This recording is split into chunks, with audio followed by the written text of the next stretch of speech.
We're on our way to Phil Wang's house. Legendary British comedian. Hello. Oh, hello. Hey, Phil. How you guys. doing? Good, man. How are you? Yeah, very good. We're on our way to you right now. Do you want us to pick up some food? Is there a KFC near you? KFC. Yeah, Kentucky Fried Chicken. Yeah, okay. I'm familiar with it. I think I've heard of it. Have you got a go-to order? I try and order all of it. There is one that basically is all of it. It's called the Mighty Bucket for One. You got to get the gravy. Okay, gravy and chicken, of course. Drown my shame. Okay. Excellent. Alrighty. We ordered a lot. We've got a lot of food.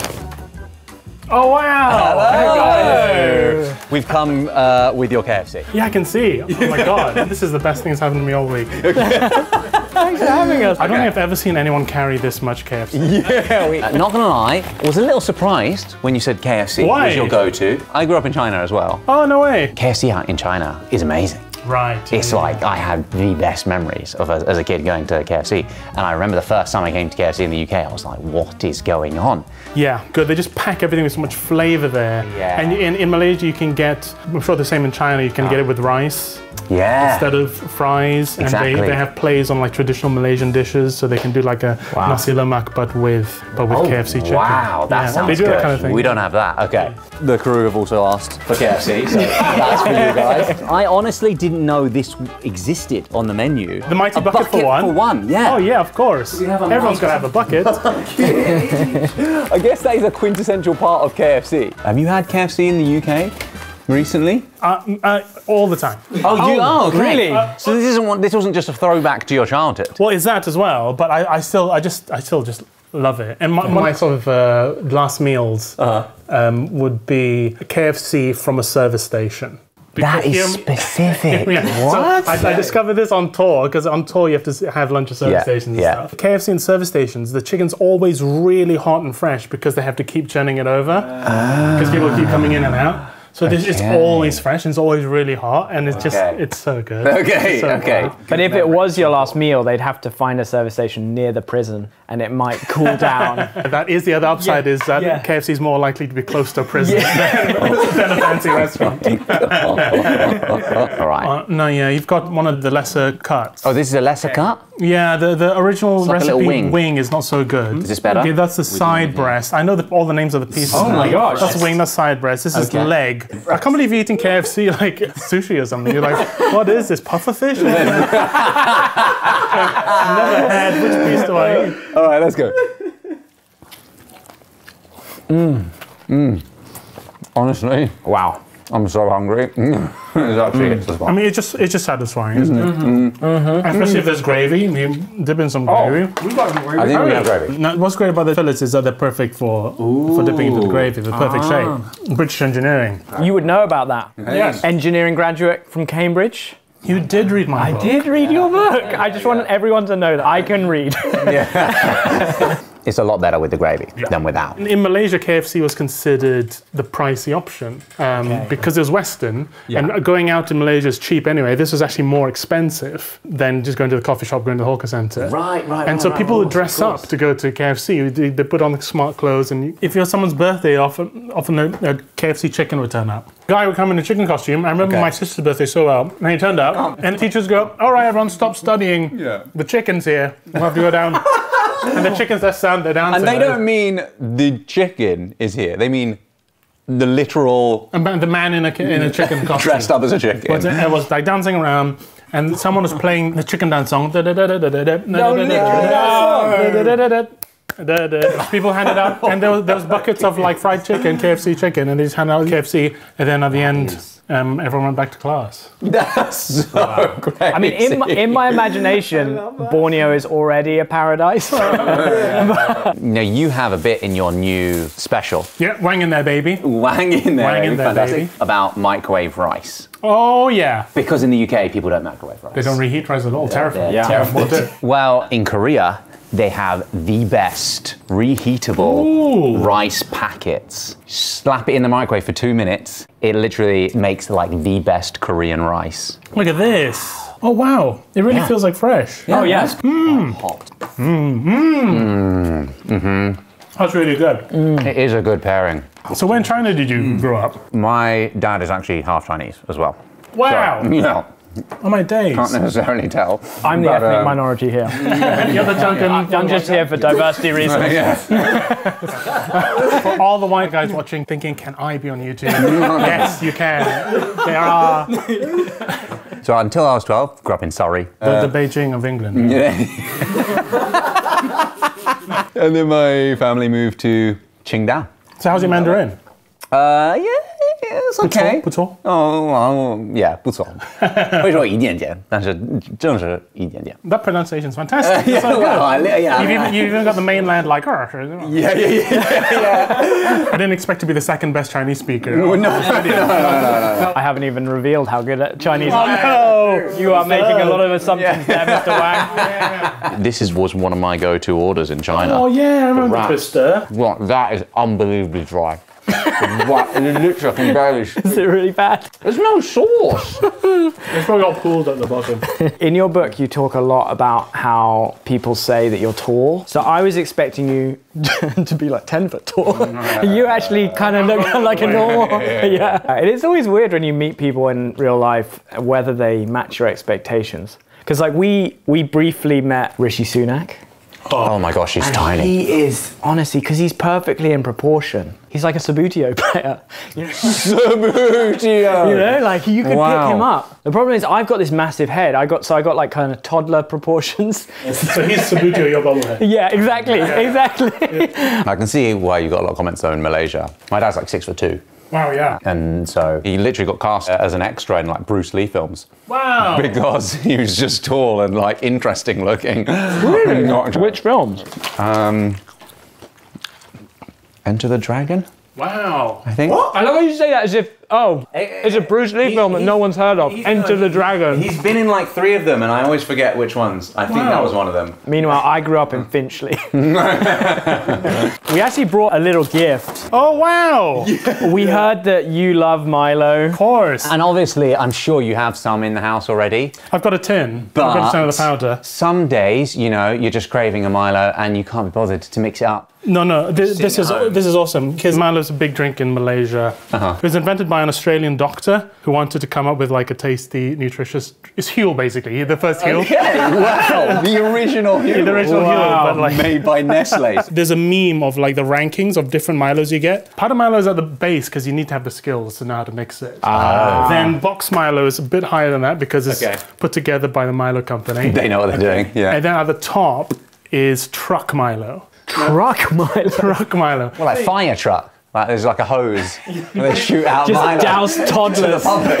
It almost was. Every Malaysian school, once a year, unannounced, the Milo truck would turn up. And class would stop. What? And the teacher would say, Milo's here. And you'd go out to the front and there'd be a Milo truck. They'd hand out to all the kids a little cup of cold Milo. It's just a truck with like a spout. Pretty much, yeah. They just had a thing. Draft Milo. Exactly, yeah. They put a little head on it at the end. That is mental. Should we put some in the fridge for later? Please. I've never had Milo before. Okay, it's really nice, is what Okay. So I've now got half my life in Malaysia, half my life in the UK. Although I did for a long time have that international school accent. Did you get that? We sound kind of American. Mate, if I meet up with my old international school friends, it comes out like instantly. Does your accent change depending on who you're... And when I started university, I was really good friends with a Northern Irish guy, and I started sounding Northern Irish after like 2 weeks. Yeah. Wow. It will just take on whoever I'm around, really. People are so confused. Yeah. I mean, it just sounds like I'm just doing a bit, just constantly. Yeah, occasionally it sounds like you're kind of taking the piss. Yeah, because it's not always even a good replica. We were in Mississippi a couple of weeks ago going catfish noodling. Have you heard of this? But all of the guys that took us, they were all like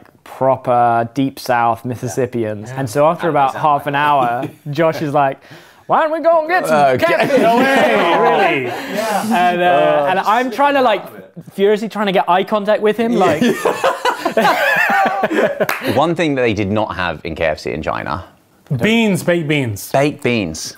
Now this is real. Was this a part of your upbringing? KFC time and in school? I don't think we had baked beans. There's a real point of contention between me and my podcast partner, the comedian Pierre Novelli, who cannot stand baked beans. He gets physically angry if there are baked beans around. Oh wow, we have a friend like that. We have a friend like Really? that. He says it's how they move. Yeah, I can see that. I can see that. Yeah, the jiggle. Yeah, but for Pierre, it's the sauce. I mean, he hates all of it, but the sauce, the kind of gloopy, sweet, sour sauce. But being Chinese, you love a sweet and sour sauce. True. So I've always really liked it. I like how gloopy it is. I like how it brings everything together on the plate. I think a hot wing and beans is the best combination. Hot wing and beans? In my opinion. That is such a British thing. Get a hot wing and dip it in the beans. But you know what? Yeah. That's fantastic. Oh, they good? Really? I love it. I love it. They're sweet, they're weird, I love it. Okay, I've just had a wing. Sweet, they're soft. Let's try the beans. Actually not bad. I love it. I mean, stand-up is, I don't know who said it, but it's basically, it's therapy that you charge other people for, right? Yeah. And I think a lot of British comics, we're known for kind of self-loathing. One of the things I love about your comedy, there's a sense that you're working things out about yourself, but you don't loathe yourself. You're more kind of interested, like confused and interested. Let me finish this bucket of chicken, then I'll look. You know? Well, thanks. Yeah, thanks. So that's kind of what you say. And yeah, self-deprecation is like a cornerstone of stand-up, especially British humour. Yeah. But I might be influenced by American stand-up, where there's a lot less self-deprecation. That's true, yeah. As a society, as a culture, they're just not self-deprecating. Yeah. Like, I've been to America a couple of times to do stand-up, and you try and introduce a premise that is self-deprecating to you. Yeah. And they say, oh, I'm a bitch, stupid, whatever. And American audience are like, yeah, I don't say that about yourself. You're okay. Hey, come on, buddy. Pick your head up. Things are going to be all right. But the British speak in a code all the time. Yeah. Self-deprecation is basically like a code to say, you can be comfortable around me. I don't think I'm all that. Can I ask about Letterman? Please welcome Phil Wang. Phil!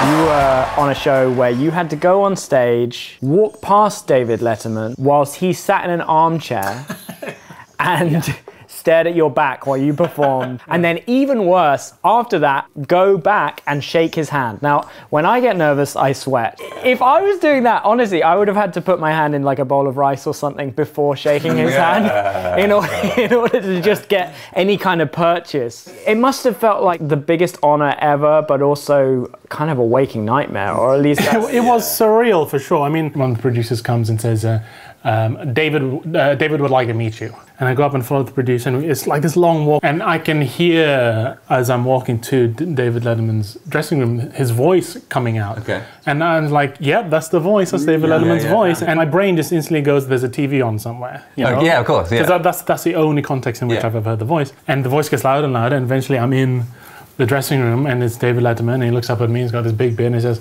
hi, Phil, good to meet you. And I'm hearing that voice come out of the face in front of me. Wow. I still remember that moment just being so surreal. I bet. It was your film debut. Yes, in Wonka. Last year in Wonka. Smash hit. I have an important question to ask, a debate that we've had between us. Your co-star, yes, Mr. Chalamet. Chalamet, I can't even say it. That's my favorite. I'm actually about to ask how you pronounce his name. Because I realized a while ago that he is French. His first name is Timothée. So do you pronounce his name Timothée Chalamet? Because if so, I love him even more. Right? It's Chalamet. You got me wondering now. It's Chalamet. It's not Chalamet. Wait, no. You said Chalamet. Chalamet. It's Chalamet. It's not Chalamet. It's Chalamet. Chalamet. Yeah. Timothée Chalamet. Oh my Lord. Okay.